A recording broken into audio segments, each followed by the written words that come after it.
Deci cum mă? Vine unul la Lungulețul de la Apele Române și zice: scoateți pompele din Dâmbovița, nu mai udați varza, bă, că n-au boierii de la Veolia, Apa Nova, cum să facă profit anul ăsta, că nu mai au apă să dea către bucureșteni și să-i taxeze pe bucureșteni și că le dau și pe apa consumată și pe apa folosită. Ce mă?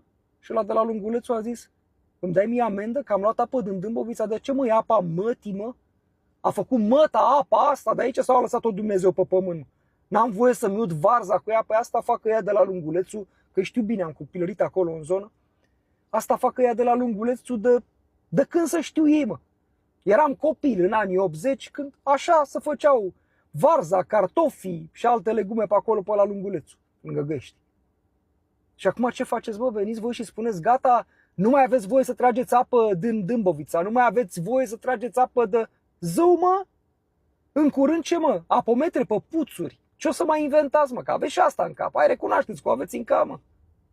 Bă, vă ia lumea, mă, cu parul, mă. Răscoală, 1907 scrie. Dacă v-ați atins de aceste chestii, cum să spun, pe care românii le fac de atâta amar de ani, mă, înțelegi? Fără să-i întrebe nimeni că, bă, cum îți faci tu, mă, cum îți uzi plantele? Din puț, mă, din puțul de la moși strămoși. Iau apă, ud plantele. Sau din râu, că e râul aproape, da?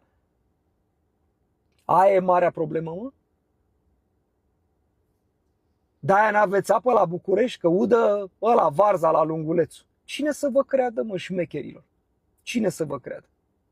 Și de ce ăla de la București are voie să pună taxe pe apa pe care o bem, să ne o vândă la super preț, la cât vrea el, la nu știu ce, și ăla de la Lungulețul nu are voie să-și ude varza?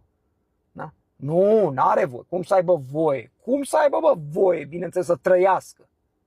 Da?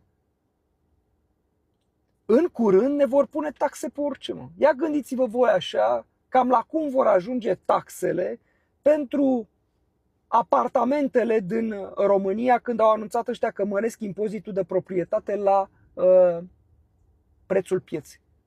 Ai avut norocul de la, așa ți-a lăsat măta, cadou, moștenire, așa cu tare, un apartament într-o zonă în care, pe vremuri, să zicem, da, nu se înghesuia nimeni să locuiască pentru că era la margine de oraș. Între timp, că așa au fost, așa s-a dezvoltat piața imobiliară, marginea de oraș a devenit o zonă foarte apreciată. De ce? Pentru că